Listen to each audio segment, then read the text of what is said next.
I heard somewhere that be ready for the luck when it finds you. You can just be doing the work so that you're ready when the luck finds you. It's very unpredictable. I could never have predicted what has happened. I think you're right. That luck is going to find you, and you'll just say yes to that next adventure Yeah. and see where it goes. Yeah. I could never have predicted that Hallmark would overtake my life, but I'm glad that it has. Are you ready to quit your 9 to 5 job and start a business of your own? Well, you're in the right place, my friend. Welcome to the Second Act Success podcast. I am your host, Shannon Russell, and my mission is to help you produce your best life. This podcast will teach you how to get from where you are now to where you want to be, and how to build a business that fits your life and lights you up. Let's get started.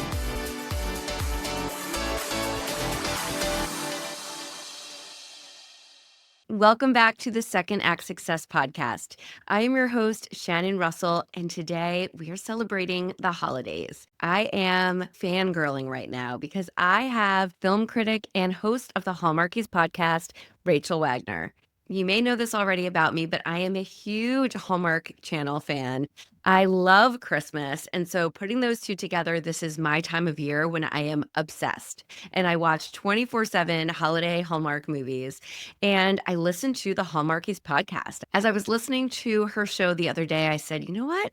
I'm going to reach out and see if she'd be interested in coming on the show and talking with me about her career journey. Because not only does she host the podcast, but she is a film critic and a theater critic. When I reached out, she said yes. And I am so excited. If you enjoy Hallmark, if you enjoy the holidays, if you enjoy the idea of taking something creative, like starting a podcast, and seeing how it can flourish into something that actually makes you money in your second act, then listen up. This is going to be a great episode. Let me introduce you to Rachel Wagner. Rachel Wagner, I'm so happy to have you here on Second Act Success. Welcome. This is so exciting. I don't get asked to be the one being interviewed very often. Usually I'm on the other side, so it's such a treat. Thank you for having me. Well, I just have been such a big fan. I was just telling you, such a fan since you started the podcast in 2017 and listened to you like literally all year, especially at Christmas time. So, Rachel hosts the Hallmarkies podcast, and it is just incredible. I think it's a mix of everything that I love Christmas at this time of year, Hallmark, just the actors that you interview, the directors, the writers. It's just such an amazing show. But Thank you. It's such an honor to be asked. So thank you. thanks. I'm excited to talk with you. Let's take it back to the beginning. I always like to ask my guests, like, where did you begin your career? And then we'll kind of talk up until now. It's a long answer to a short question. I always loved criticism growing up. I loved, even if it was a movie that I never would be allowed to see or would want, I was interested to hear what people said about it. And of course, would get Leonard Maltin movie guide every year. I would watch, Siskel and Ebert. I would watch Gene Shalit on Good Morning America, all of that. I just really loved hearing about people's takes on movies. And it's interesting because my parents, both of them, are not movie people or media people, really, hardly at all. My mom's a reader and my dad will watch sports. But what my parents were really good at, particularly my mom, is that she was interested to hear what we thought about things. And she was good about facilitating discussion. She didn't want us just to like blindly consume what they call it content now. She wanted us to think about what we were watching and what we were doing. And so we would have these kitchen chats. Oh, what did you think? Why did you like it? What did you, and so even though it wasn't her interest, she was interested in us and interested in what we had to say. Why did you like Clueless? I remember hearing that. What was it that made you laugh? And I think that helped me a lot in just being free and expressing my opinion. And also the fact that my brother and we disagreed on almost everything. So I got used to defending my opinion and to talking about it and in a very open and kind of frank way. I thought that that's the way every family was. I didn't realize that that was so special about my family and until I went to college. And I remember one time we went to see Chocolat and I didn't like it at the time. I haven't seen it since then, so maybe I'd like it now, but I didn't like it at the time. And we're driving home and I'm like, blah, blah, blah, blah, blah. I didn't like the way that this character, blah. And my friend looks at me and says, Rachel, we just wanted to watch the movie. Like, what? You mean having like 30 minutes of discourse after the film isn't what you do? But I never really thought, okay, this could be a real career. I don't know why. I never really did. And maybe for the best because it's an incredibly hard field to make it in as a full-time film critic. It's almost impossible. It was just something that I enjoyed. And I tore my MCL on my knee in 2014. And I'd always wanted to review the entire Disney canon. That was like a goal of mine. And so I needed something to pass this time. That I was just bedridden basically for a summer. Ugh. So I set that as a goal that I was going to do that. And so I started a webpage called, it was called at the time 57 Disney Reviews, because that was all I was going to do. And I really enjoyed writing about film. I loved it. And so I just kept doing it and writing more and more. And then I was like, you know what? I want to learn some YouTube skills. And so I just started doing that. I actually started doing unboxings. And then I did a couple DVD reviews at the time. And that was the first thing I did. And then Star Wars was coming out. And so this Force Awakens was coming out. And so I did my first podcast with my friends Abby and Jamie. They're still on my channel because I believe in keeping everything, but they're rough. But I really enjoyed it. I enjoyed talking with people. And then in 2017, I really wanted to cover Anne with an E. And so I put it out there on Facebook. My friend Amber, she was like, "Oh, I love Anne of Green Gables. Let's do it." So we covered Anne with an E, but we hated it. We did not like it. So we're like, what can we do to kind of cleanse the palate, something we like? Let's talk about Hallmark Christmas movies. And we did. We had good chemistry together and it was fun and it's just people liked it. That's what ended up evolving into Hallmarkies Podcast. And when we first started, I was a fan of the Christmas movies, but I would not say I was like a hardcore Hallmark fan. But I've always loved rom-coms. And I've always loved the holidays and Christmas movies. And so I wouldn't have expected Hallmark to sort of take over my life, but I'm glad that it has. This is our 9th Christmas season for the podcast. Next year will be our 10th. That's incredible. So, Congratulations. Because, yeah. a lot of podcasts don't make it. And to make it that Yeah. long and still enjoy what you're doing. Well, they say the average is six episodes for a podcast. We had over 3,000 episodes of Hallmarkies Podcast, Oh my gosh, that's which is incredible. wild. You do weekly throughout the year, but Yes. multiple throughout the holiday season. Yeah, I would say it's very rare that we don't have 3 episodes a week. Yeah. That I don't have 3 of Hallmarkies Podcast. Rachel's Reviews has evolved. It was kind of more a novelty. It became sort of this thing that I really enjoyed, but wasn't as profitable or as popular, certainly, as Hallmarkies, and it's still not. But it's kind of changed now that I've been working at the movie show at KSL this year. I'd had kind of evolve into being more new releases Mhm. and then just have a weekly podcast episode for that. And then the new releases. But it'll probably evolve once I finish the work at KSL and evolve again. And that's part of the fun of it. It is.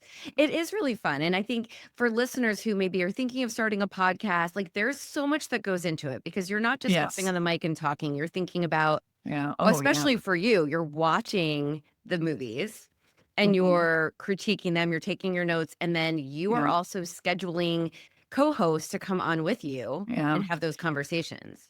Co-hosts to come on with me. Also, are there any sort of guest opportunities? Is the writing in this interesting, unique? Would it be fun to have the writer on? Would it be fun to have the director on? Is there a supporting performance? Those are some of my favorite interviews.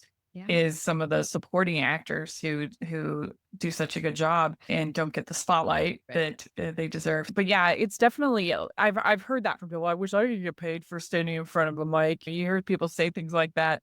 First of all, the pay isn't that great, but don't be too jealous. But second of all, is a lot more work. One thing that's helped me is I have a natural sort of affinity for repetition. I don't get bothered by it the way other people do. Mhm. I'm 40 plus Christmas movies this season, for example. And some people that would drive them crazy, like hearing very similar stories, similar themes. And for some reason, it just doesn't bother me. I just don't get tired of things the way that other people do. So that helps me. I'm kind of the same way. It's just comforting, whether it's doing my own podcast or I have Hallmark on 24/7, and it's just a Yeah. comforting thing. Like it doesn't get Yeah. old. The other thing too is that Hollywood has just stopped making romantic comedies. So where else are you supposed to go? Where else am I supposed to watch rom-coms? What other choices do I have? Literally none. Right. We need Kate Hudson and Matthew McConaughey to come back and start doing some Oh my really gosh, we so do. It's so depressing. I know. Hallmark is just that comfort, and then there's some streaming on Netflix, and you've got some other here and there. It is unbelievable. I mean, this year, literally Eternity is the only full-fledged rom-com that I would say got a actual theatrical Wow. release. And why do you think that is? Like being a film critic, so you've got your podcast, and then you're also a film critic. Tell us a little bit about that. Hollywood is still most of the major decision making is still by men. Yeah. And no matter how well female themed, female appealing projects do, they don't seem to learn the message that that is a very, very strong, very loyal audience that they should make movies for. It's unbelievable. You think that they would learn that from Barbie? You think they'd learn from Wicked for Good, or even something like It Ends With Us or Regretting You? Like that had really good legs. Neither of those are rom-coms, but they are female eccentric, I would say. Absolutely. I think that's the big reason. It's just you have men making most of these decisions that don't value a female space. And at a certain point, we've kind of conditioned ourselves that it's like a Pavlovian response now. Rom-com streaming. Yeah. It's just what the audience has now been trained to expect. And it's certainly what the executives. It makes no sense. There's plenty of men who like those as well. Sure. And It's very frustrating to me. I feel very sad about it, but I guess at least I can try to do my part. you do. And I'm grateful for Hallmark because again, where else would we go? There's nowhere else. They're keeping the rom-com alive, literally.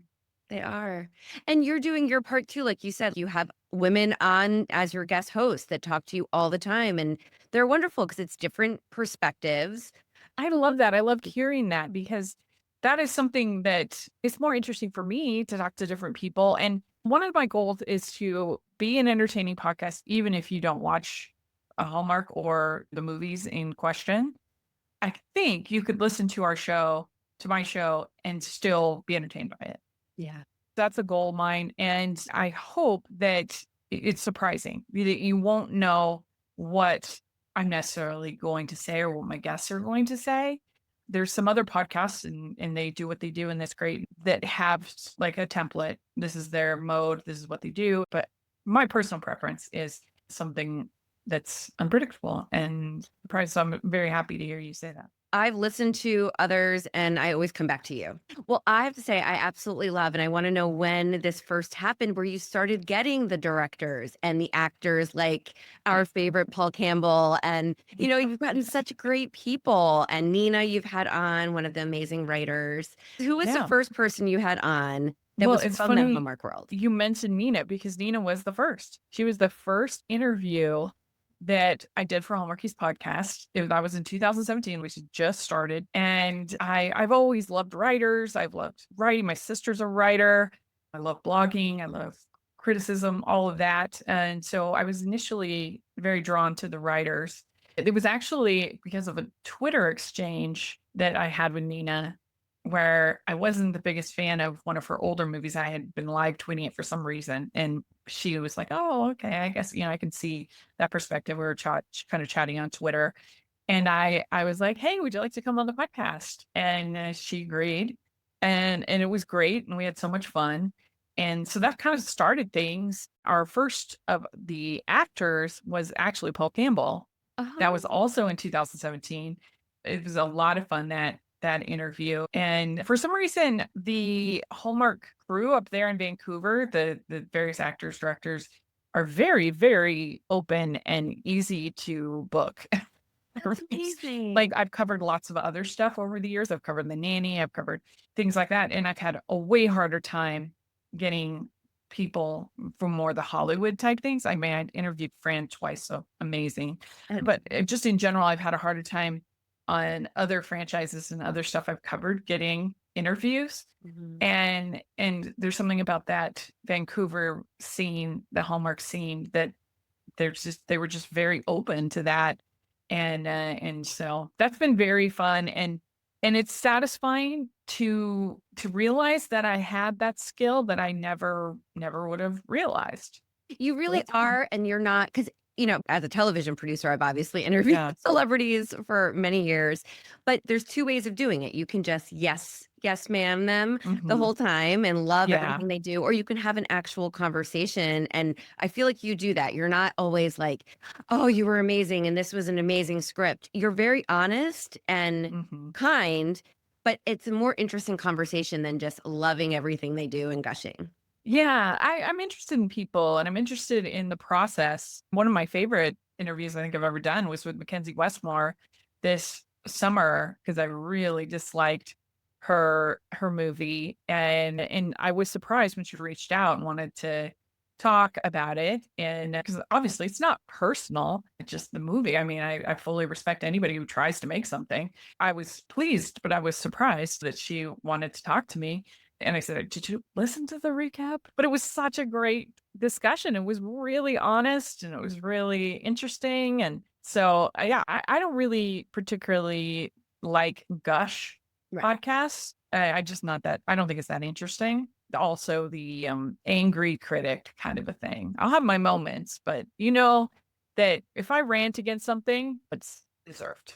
You know your stuff. You know films. You're paid to do that. I think fans listen to you and it's with a respectful ear in that sense. I, I'm glad to hear that, and I hope so. I hope people get something out of, even if I don't like it. I hope that I can kind of explain why in an interesting, insightful way.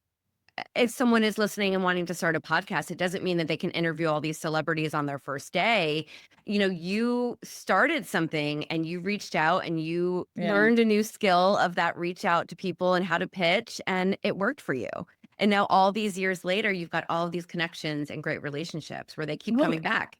the other thing to remember is that the interviews actually don't do that well. There are a few exceptions, and anything involved with Heartland does very well. But for the most part, the interviews almost always do worse than our recaps. Really? Yeah, which is very interesting that people are more interested in what we have to say about the movies than they are usually about a celebrity interview. Our recaps will do better than the interviews. So it don't feel like, oh, I can't interview all these people, therefore I shouldn't even try, because the interviews I sort of do more to round out the podcast, make it feel a little bit more complete. And I just enjoy doing it and I enjoy talking with people. We have TV recaps, we have the movie recaps, and we have interviews. And if I had to cut out one thing, it would definitely be interviews. Interesting. Definitely the least effective. So don't feel like, oh, just because I'm not interviewing all these people, I can't do a podcast, because that's just not true.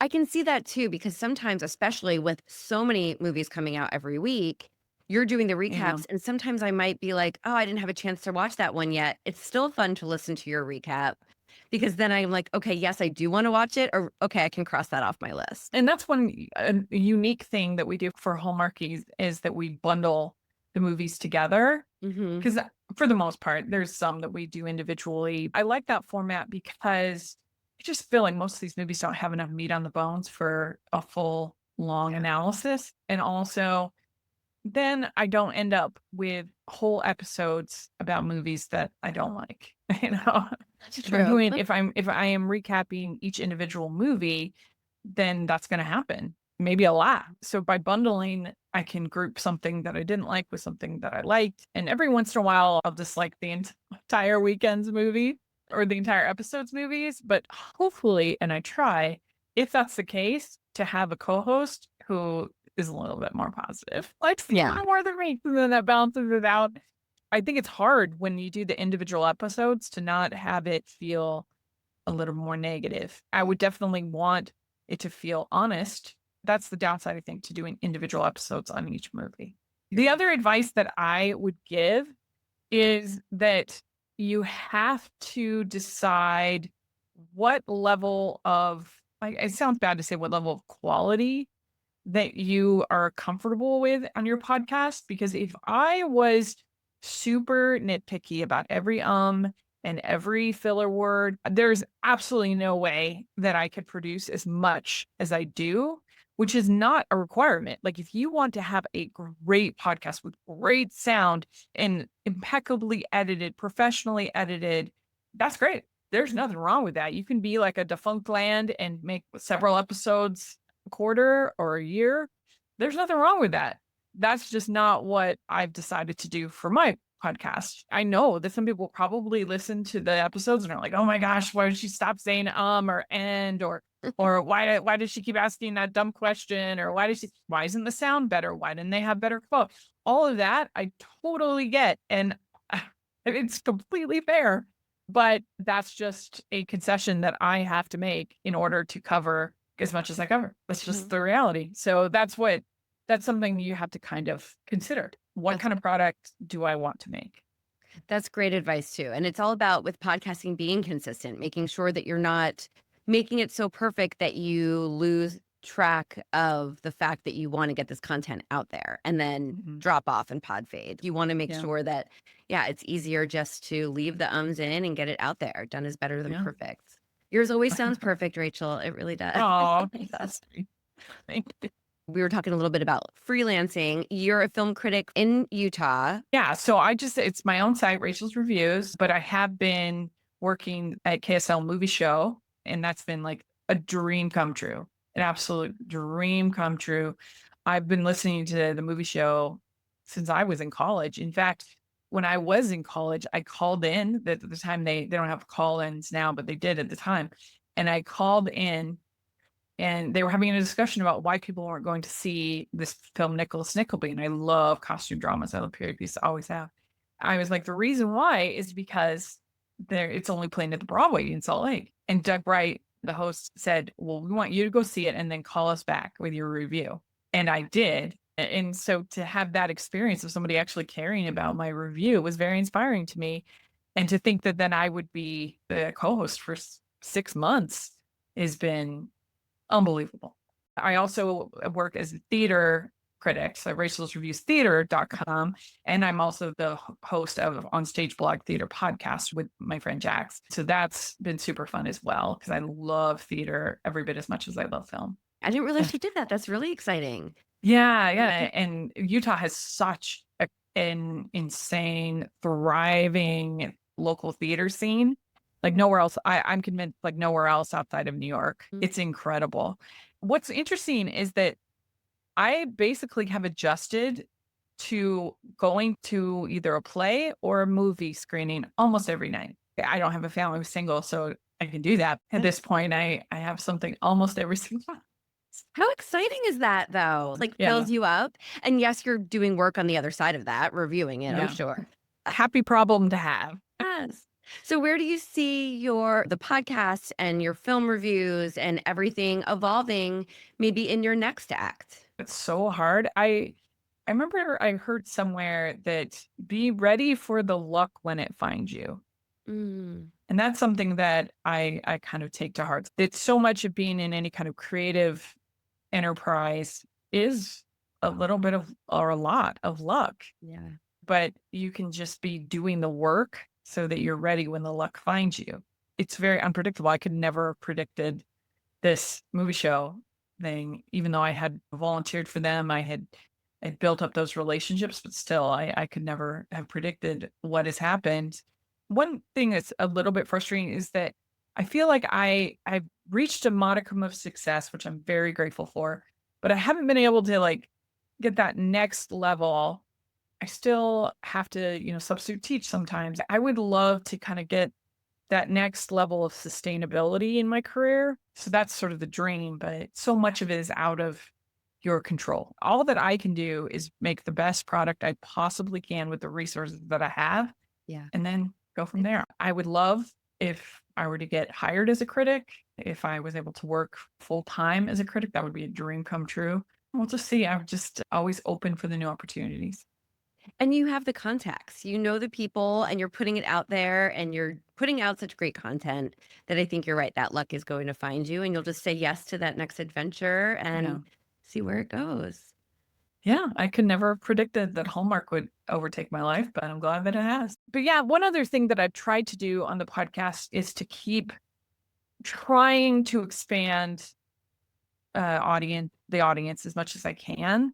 Mhm. We did the Sig Girls pod, which was all about Sex in the City, and that was definitely a creative risk Yeah. because obviously that's mature content and it's a different audience, but I thought it was enough similar to Hallmarkies and I wanted to reach new audiences.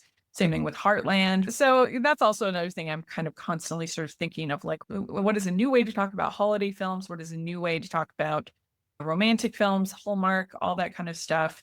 I have to ask, have you ever thought about writing a script?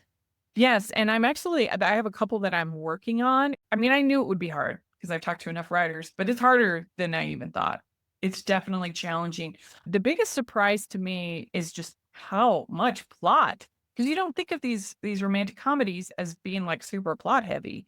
Everything that I think would take out a certain amount of time doesn't take up that much space on the page, and I gotta think of more plot. But yeah, that's something I'm toying with, and I would love to do, and hopefully will do. I've been writing for a while. I wrote a book that came out this year, but it was nonfiction because it helped Okay. with my business. And I don't Oh, think I've right. said it on the podcast before, but I'm writing fiction now. And Mm. it's whether I'm not putting the pressure on myself because it's just something fun. It's become like a hobby. Yeah. Like when I was writing my nonfiction, it was just like, wow, that hour or 90 minutes, I would just close the door to my office and get my Yeah. ideas on paper. I find it the same way here. And when it becomes something that is worth showing someone else, then I'll get there. But I feel like there's just like creative joy out of writing. And instead of writing about someone else's film, you have so much knowledge about the film world. Now you're putting it into your own words, and that's exciting. And people always say, "Oh, critics are just wannabe filmmakers." It's not Mm, true. mm-mm. It's not true, but it's fun to give it a shot, try something new. If you had to pick, I'm sure you've been asked this before, but your favorite holiday movie of all time, what would you say? Hallmark or not? Just holiday. It's so hard. It's really tough because they're also it's like, how do you compare Christmas in Connecticut with It's a Wonderful Life? And I think that probably It's a Wonderful Life is the best holiday film ever made. I think it's just one of the finest films ever made. It's outstanding. Yes. But it just as far as my favorite, it might be Christmas in Connecticut, might be my Yeah. favorite, a Charlie Brown Yeah. Yeah. Christmas and Home Alone. And Mm. those would probably be in the tops. I say Miracle Yeah. on 34th Street. I love that Yeah, I one. love that movie. I But then love Home Alone is like when you just yeah. watch all day, you can just watch it on repeat. So Yeah. it's a hard, Yes. it's a hard question. And I love A Muppet's Christmas Carol.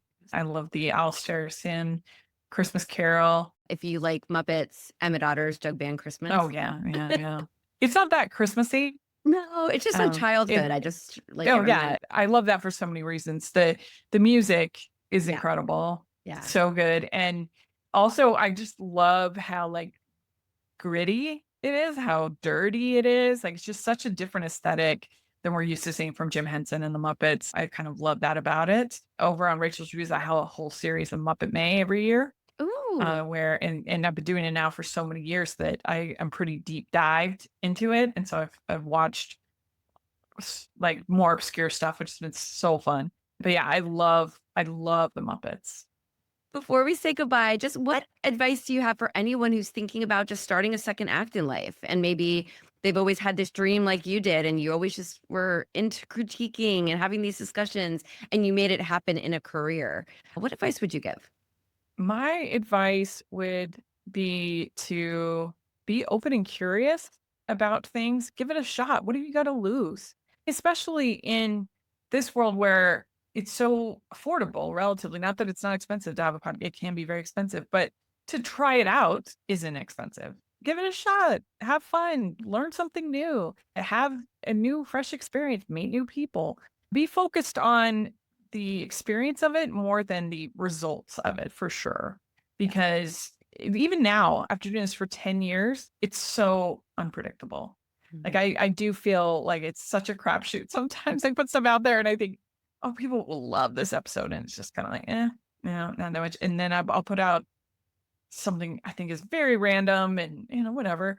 And then people love it. And so you just never know. So you can't be focused on the response, just be focused on the experience that you're having and the relationships you meet along the way and just trying something new. I think that's the biggest thing I would say is just be open and curious to life and go for it.